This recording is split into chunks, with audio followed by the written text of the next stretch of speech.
Lalu pakai fashion syariah, pakai fashion syariah ini kan lagi tren juga sekarang, di mana Indonesia ingin menjadikan pusat fashion syariah dunia, kira-kira demikian pakai. Gimana pakai? Ini saya sepertinya kalau untuk ini mungkin Ustaz Hendra yang lebih paham atau Bu Febi mungkin ya itu. Ya memang unik Indonesia itu pakai, tidak ada apa tutorial pakai hijab paling terbanyak kecuali di Indonesia pakai. Iya. Baik ya. Di kelas ini juga banyak pakai pengusaha-pengusaha ini. Ala kulli hal memang kehadiran teman-teman yang mau menyelenggarakan fashion syariah itu patut kita acungi jempol lah, patut kita syukuri. Karena bagaimanapun juga mereka berupaya untuk sitrul aurat ya, dengan berbagai gaya yang modern itu. Mungkin kalau sitrul aurat itu tidak menarik, tidak bagus ditampilkan, tapi sekarang insya Allah akan lebih bagus dan menarik, sehingga muslimah yang dulu mungkin merasa nggak nyaman kalau pakai atribut atau pakaian muslimah, sekarang dengan adanya istilah fashion Islami seperti itu, mereka merasa nyaman dan merasa bangga. Ini patut kita syukuri lah. Walaupun mungkin ada hal-hal yang perlu kita ya. Tapi ada sertifikasi juga nggak pakai? Nggak ada ya pakai? Setahu saya nggak ada ya. Setahu saya nggak ada. Jadi kalau sudah bicara syariah, memang banyak juga beberapa perusahaan tuh di dalam perusahaannya sendiri ada yang menangani semacam apa ya, syariah friendly itu atau muslim friendly itu ada itu di beberapa perusahaan itu. Tapi saya pernah lihat Pak Kiai, saya pernah jual juga kaos kaki yang sangat ternama gitu. Saya tidak bilang mereknya lah kira-kira. Itu dia bikin juga kaos kaki ada halalnya, atau itu tidak ada kaitannya dengan sertifikasi ya Pak Kiai? Kalau yang ada sertifikasi halal itu memang masyarakat kita kalau nggak tahu kadang-kadang sudah komentar itu. Masa ini jilbab disertifikat katanya. Nah ini katanya emang mau dimakan itu. Nah ini kadang-kadang masyarakat kita langsung bicara seperti itu. Padahal ternyata ya saya juga pernah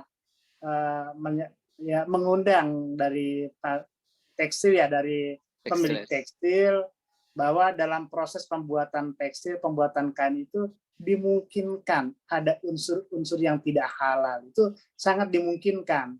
Apa? Saya nggak ingat lah istilah-istilahnya, kan susah itu.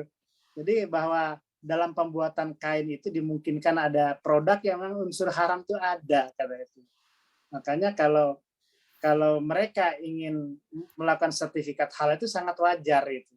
Artinya ada dasarnya, ada argumennya kenapa perlu sertifikat halal. Nah ini kalau untuk kain, sebetulnya kalau jilbab disertifikat halal, sebetulnya bukan modenya yang sertifikat halal, tapi bahannya. Jadi bahannya sampai ditelusuri ke pabrik dan oleh pihak yang audit ini memang tidak mengandung unsur halal. Apa unsur haram itu enggak, semuanya halal, semuanya suci. Tapi kemungkinan ada najis itu, ada yang haram itu ada. Makanya bagi mereka yang tahu masalah ya sangat wajar dan bukan mengada-ngada, bukan juga hulu kalau mereka meminta sertifikat halal. Termasuk juga lemari es apa namanya? Ya, kulkas ya. Kulkas. Nah, kulkas juga kan banyak yang mencibir. Kulkas aja kalau disertifikat halal. Ternyata itu di bagian untuk yang pendingin itu dimungkinkan di situ juga ada bahan yang non halal itu, yang najis itu dimungkinkan. Bukan hanya secara teori, tapi di beberapa produk memang menggunakan yang unsurnya dari babi. Nah, kalau yang sertifikat halal, unsur itu tidak ada itu. Saya kira itulah yang mungkin kita sebagai mahasiswa, ya kalau sebagai orang Islam, kalau ada yang mencibir masalah itu, ya perlu kita jelaskan. Tapi kalau yang penjelasan lebih detail, mungkin LT-POM itu lebih paham ya, karena ketika kita memperoleh penjelasan dari pihak pabrik tenun itu juga ya yang mengundang LT-POM itu. Baik, jadi ada yang dari ahlinya dan dari ada pengusaha itu yang datang itu. Baik Pak Kiai, terima kasih. Kacamata juga ada Pak Kiai. Saya jual kacamata juga. Situ saya bilang kok ada halalnya, saya bilang gitu, kacamata halal. Bahan ininya kan boleh jadi itu dari tulang apa kan? Kan boleh gitu, jadi dari tulang kan. Tulang itu bisa dari tulang sapi bisa tulang babi. Nah, kalau dari sapi ini tulang yang halal atau enggak, itu kemungkinan itu ada. Ya dalam rangka ikhtiar gitu. Itu enggak ada bagus lah gitu. Baik, makasih Pak Kiai.